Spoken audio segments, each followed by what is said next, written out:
Hello and welcome to another episode of Full Court Finance here at Zacks. I'm your host, Ben Rains, and today we're going to be breaking down Footlocker's first quarter earnings, and then we're going to take a look at why Lululemon stock looks so strong heading into its anticipated Q1 earnings release later this week. But before we do that, I want to say, remember, if you have any questions or episode suggestions, please feel free to shoot us an email over at podcast@zacks.com. Also, make sure to subscribe wherever you listen to your podcasts. So as I mentioned at the top, we're going to start by taking a look at Footlocker, which reported its first quarter fiscal 2019 financial results on Friday, May 24th, right ahead of the long weekend. So I hope everyone had a good Memorial Day weekend. Its shares of Footlocker, which trade under the ticker FL, tumbled roughly 16% at the opening bell on Friday, so down big last week. And the firm posted an earnings miss, so it posted adjusted earnings of $1.53 per share, which fell short of our Zacks consensus estimate of $1.61 per share. It still did climb year over year. Meanwhile, the firm's revenues came up 2.6% to roughly $2.1 billion, but this also fell just below our estimate. So top and bottom line miss, never a great sign for a company. Often that leads to a little bit of a sell-off day of or the next few days. But more than anything, it seemed like people were a little upset about the comparable store sales miss, which is a key indicator for often retail health, even though some retailers today are trying to go away from that metric. It still was up 4.6%, but that came in 1% below Wall Street estimates. So some big misses in terms of three huge vital metrics that most investors are paying attention to around earnings. And then on top of that, what might have scared investors even more is that the company provided weaker than projected full-year earnings guidance. The company now expects earnings per share to be up by high single digits instead of its previous double-digit forecasts. And this comes at a time when Wall Street has noticed that the shoe industry might be negatively impacted in general by these increased tariffs, the heightened trade war between the U.S. and China, which has escalated over the last several weeks. So last week you had the big footwear apparel companies all over the world, but who have presence all over the world but are in America. You had Footlocker, Nike, Adidas, and 173 total companies from the Footwear Distributors and Retailers of America wrote last week an open letter to President Donald Trump urging him to reconsider his tariffs on shoes made in China, saying the policy would be catastrophic to, quote, our consumers, our companies, and the American economy as a whole. I quickly want to read a little bit of this. It's basically a press release. Anybody could find this, just for a little context of what these American footwear companies are saying could happen to the industry, just to give a sense of why Wall Street might be reacting a little more negatively to Footlocker instead of just its own guidance that this whole industry could be a little bit more negatively impacted if these tariffs really do get into place. So, as leading American footwear companies, brands, and retailers with hundreds of thousands of employees across the U.S., we write to ask you to immediately remove footwear from the most recent Section 301 list published by the United States Trade Representative on May 13, 2019. The proposed additional tariffs of 25% on footwear would be catastrophic to our consumers, our companies, and the American economy as a whole. I already said that. There should be no misunderstanding that the U.S. consumer pays for tariffs on products that are imported. As the industry that faces $3 billion duty bill every year, we can assure you that any increase in the cost of importing shoes has a direct impact on the American footwear consumer. It is an unavoidable fact that as prices go up at the border due to transportation costs, labor rate increases, or additional duties, the consumers pay more for that product. This significant tax increase in the form of tariffs would impact every type of shoe in every single segment of our society. In fact, our industry's trade association, the Footwear Distributors and Retailers of America, ran the numbers, and the results are staggering. FDRA estimates that your proposed actions will add $7 billion in additional costs for our consumers every single year. This is a dramatic increase that would be on top of the billions of dollars Americans already pay as a result of the current tariff burden on footwear imports that was started in 1930. And it goes on and on, a little bit more detail about that. But that was something that struck me. Shoes are already something that's highly tariffed already. So these industry heavyweights are saying that this could really not necessarily hurt them if people are willing to pay more, but that their costs are going to go up, so they're going to have to charge people more is the basic premise there. So I just figured I'd read that note as Wall Street and investors might kind of react to companies in that industry differently over the next several weeks before maybe we get a trade deal at some point, but we'll see. So definitely pay attention to that. But with that said, over the last several years, companies have slowly been moving production away from China for various reasons.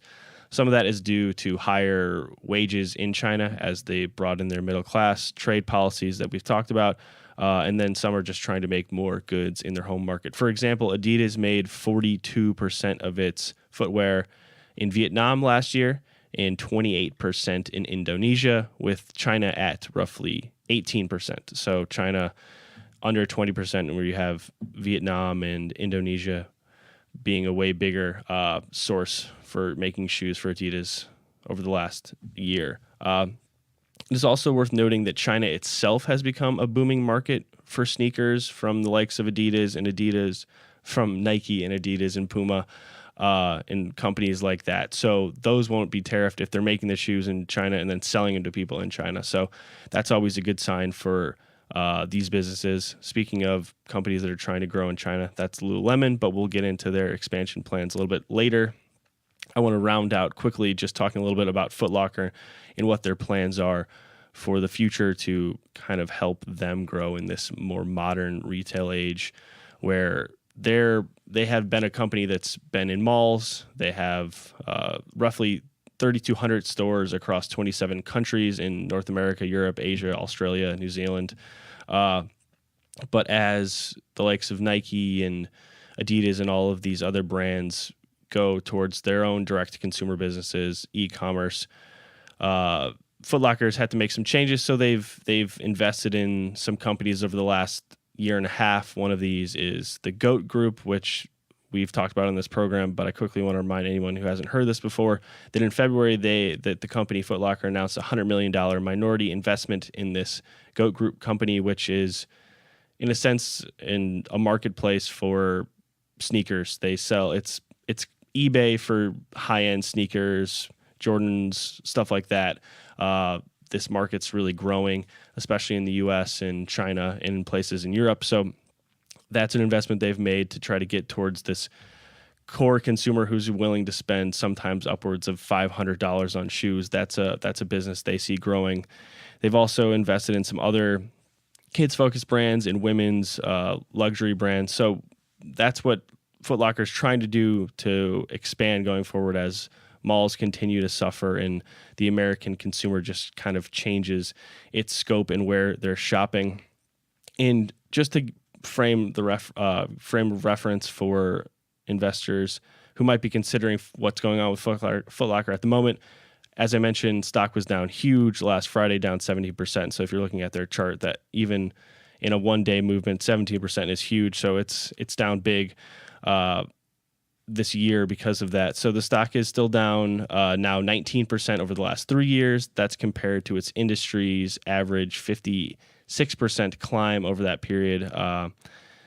So it's also down roughly 36% from its 52 weeks highs at the moment. So if that's sometimes a sign of positivity for people who want to maybe get it in on the cheap with maybe people overreacted to this the news of its weakened guidance. So we'll see what's going on with that going forward. But definitely, if you're thinking about Footlocker, you have to probably wait and see what's going on with these tariffs, as the industry thinks it could be hugely impactful for footwear sales in North America and in the United States going forward. But now I want to move on to Lululemon. And for those of you who don't know, they're trading under the ticker LULU. It is currently a Zacks rank number 2 buy heading into its Q1 earnings release, which is projected to come out on this Thursday, May 30th. So shares of Lululemon have climbed over 42% in 2019 to crush its industry's 14% average jump. For those of you who don't know, it's a yoga apparel and athleisure giant, and it has big growth plans. This includes continued menswear expansion, e-commerce growth. And I quickly just want to run down how the company started to give a better sense of its scope at this point, and where it plans on going in the future. So the firm was founded by Chip Wilson in Vancouver, Canada in 1998 as a yoga clothing firm that's geared at the time towards young professional women. I heard him talk about this on How I Built This podcast. Pretty interesting. They have a lot of people on that show talking about how they started now what are successful businesses. At the time, he was saying that it was geared towards people with disposable income. Yoga was becoming a popular workout activity for young professionals. And he mentioned that at the time it was still lots of baggy T-shirts and kind of rattier clothes that people would wear even to nice gyms. So and definitely nothing that was what we think of today as activewear that's been well thought out and has all of these expensive materials to prevent sweat and all of that. So that was the market he wanted to get in. That's where they then expanded in over the next 20 years. This athleisure word you hear, it's a buzzword, but it really is helping drive the overall athletic apparel market. And they sell yoga apparel, tights, stuff like that for men as well in the $90 to $150 pant price range, similar price range for men. They also now sell shirts, tank tops, all of that. That's a little bit above the Nike price point. But in the more recent years, they're now selling men's and women's jackets for as much as $600 as they're trying to compete against Canada Goose, which is also a publicly traded company, North Face, companies like that. So they're expanding their competitor group as they roll out more and more offerings. They sell shoes, accessories. They're now selling more work-appropriate clothes that focus more on fashion, just like button-down shirts, polos, anything like that. So they're really going far beyond just clothes to wear to your yoga class. Now I want to expand a little bit about some more specific numbers. So at the end of the fourth quarter of 2018, the company had 440 total company-operated stores. That was up from 404, so up roughly 36 from 1 year. They grew by 36 stores. Most of these were in the United States, with 240 in the United States, then in Canada, Australia, New Zealand, Asia, and Europe being their smallest markets. And then more recently, and this is really going to be what Wall Street and investors are focused on, is how the company is able to follow with its new plan.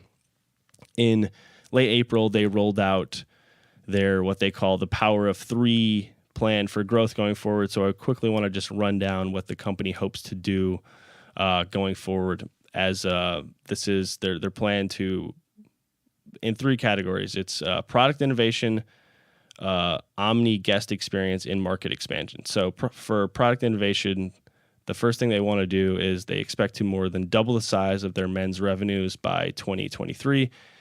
In addition, they're trying to expand their women's accessory business. The company also plans to continue its product collaborations, offer more what they're calling office/travel/commute category, which is what I mentioned before with clothes you'd see pretty much anywhere, pants, button-down shirts, women's blouses, things like that, for more office business casual environment. And then they're also talking about how they want to expand their self-care business.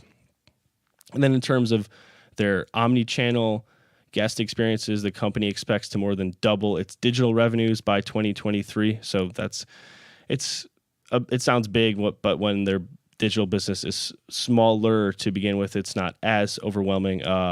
So that's another thing they're trying to do. And then in terms of market expansion, the company plans to quadruple its international revenues by 2023. They're trying to expand across China as well as the Asia Pacific area, and then the Europe, Middle East, and Africa regions but they singled out China because that's a market that all of these companies, especially Nike and Adidas, are all trying to grow in as that consumer middle class consumer base expands more quickly. So just a quick run over of that. They're trying to double their menswear business by 2023.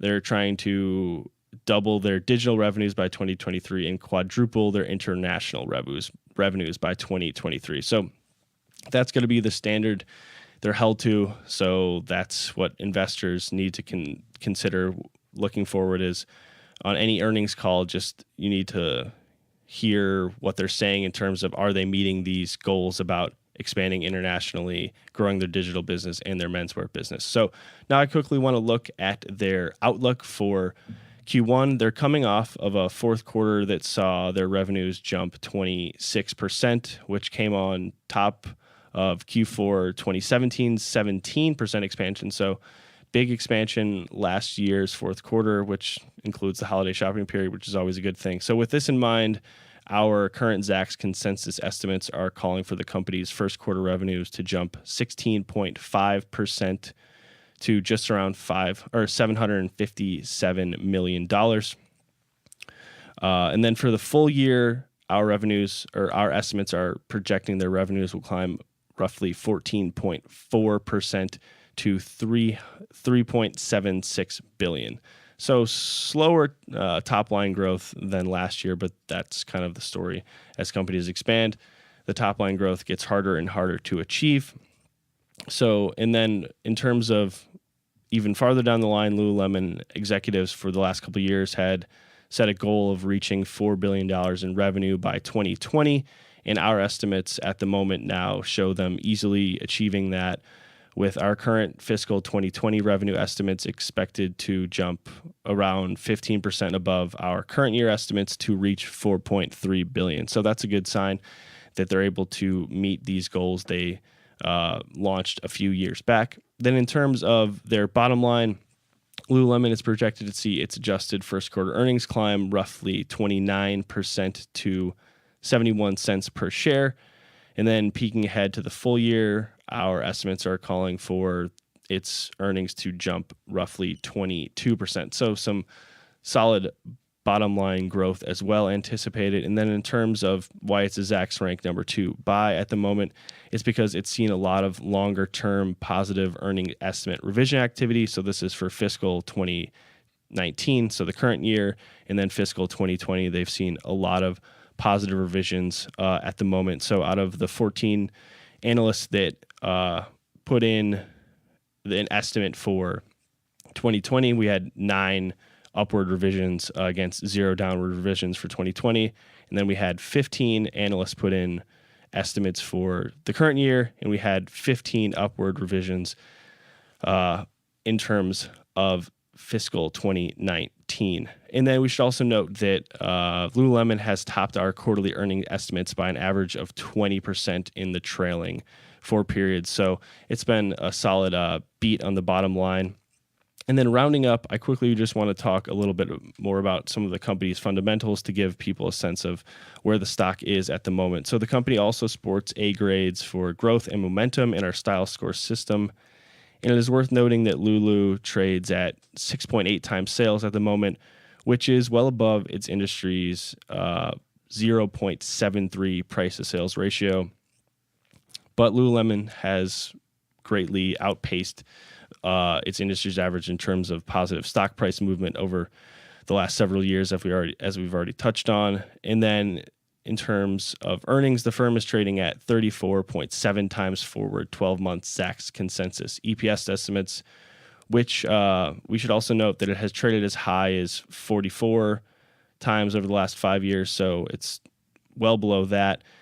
It's a little bit above its median over that stretch, but for reference, Nike, which has been around for way longer than Lululemon, is trading at 27.4 times forward earnings. So 34.7 to 27.4. That's a significant gap, but it's not crazy overvalued at the moment. So that's just a frame of reference for where Lulu's valuation picture stands at the moment. But I quickly then want to close out with what the stock has done. So since over the last 5 years, Lululemon stock is up 280%. Nike's up 117%. And then the apparel industry on average is up 41%. So clearly we can see that Lululemon has destroyed Nike and its industry, especially over the last couple years. And then it opened this morning roughly 4% off its 52-week high. So pretty near its highs heading into earnings. So not much room to run, but depending on how their report comes out later this week, it could easily climb, because this is a stock that Wall Street's definitely been very happy about over the last several years. But definitely pay attention to what comes out on Thursday. It's expected to be released on Thursday, May 30th, though the company has not officially announced that. Those are our projections at the moment, so that could change later in the week, so make sure you pay attention to that. But that does it for another episode of Full Court Finance. Until next time, I'm your host, Ben Rains, and remember, if you have any questions, please feel free to shoot us an email over at podcast@zacks.com. This material is being provided for informational purposes only, and nothing herein constitutes investment, legal, accounting, or tax advice, or a recommendation to buy, sell, or hold a security. Do not act or rely upon the information and advice given in this podcast without seeking the services of competent and professional legal, tax, or accounting counsel. Publication and distribution of this podcast is not intended to create, and the information contained herein does not constitute an attorney-client relationship. No recommendation or advice is being given as to whether any investment or strategy is suitable for a particular investor. It should not be assumed that any investments in securities, companies, sectors, or markets identified and described were or will be profitable. All information is current as of the date herein and is subject to change without notice. Any views or opinions expressed may not reflect those of Zacks Investment Research as a whole.